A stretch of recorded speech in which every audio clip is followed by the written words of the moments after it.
Hi everyone, it's Russel Arnold for ThePapare.com from an exciting MCG.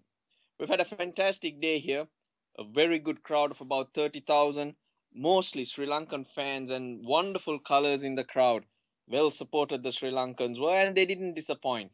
They picked up from where they left off against Afghanistan. Well, it's not that accurate. What I mean is in terms of a win, in terms of picking up 2 points and picked up another valuable 2 points. Bangladesh, you'd say a more competitive opponent than Afghanistan, but it's all about building momentum and getting those wins behind you. And you could see that things are now falling in place for the Sri Lankans. A lot more energy was seen in the field, still room for improvement, but improvement from the previous game.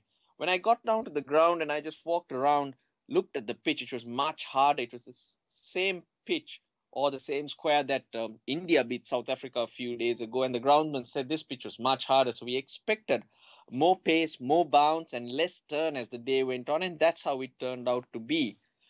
Still, Sri Lanka's strength, win the toss, get the runs on the board was the way forward.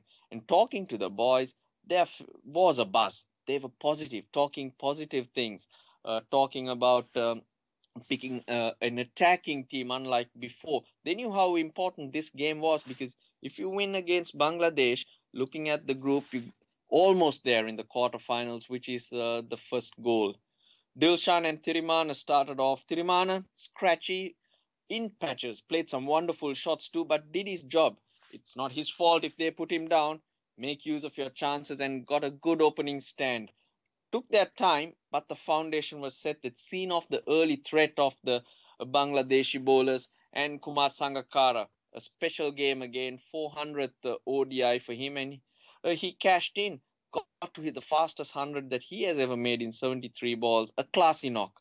Top shots like he would usually play. And Tilakaratne Dilshan not getting out at 100, kept going, made his highest score ever. So 331 was always going to be tough to get, but the way the Sri Lankans got it was crucial. Just the 1-6, some very good boundaries, but more importantly, the zones were right. They were more interested in placing the ball into gaps. It's a bigger outfield. They were running hard, and immediately you could see the runs were flowing, and the batsman was so much more comfortable. Good signs with the ball as well. Lasith Malinga swung the ball early, picked up an early wicket, and Sri Lanka were on their way. Things tend to fall in place when the confidence is back and the energy levels are high.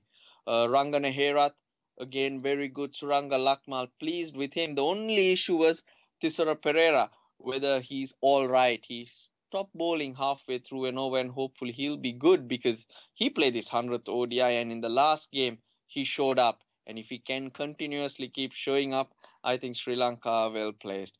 Plenty to cheer about for the crowd. And like I said before, the after parties are being planned. But for the Sri Lankan team, it's on to Wellington for the big one against England. Changes to the team. Upul Tharanga arrived yesterday, so they felt he was a bit jet lagged. But looking forward, I'd consider playing him as an opening batsman and Thirimana slotting back into the middle order. I'll also think hard about trying to go with Thisara Pereira at number 7, which would allow Sri Lanka to either accommodate Sachitra Senanayaka or the pace of Dushmantha Chamira just to ruffle batsmen up. So that's what I'll be thinking of leading into Sunday's big one. That's it from here, from Melbourne. I'm Russel Arnold for ThePapare.com.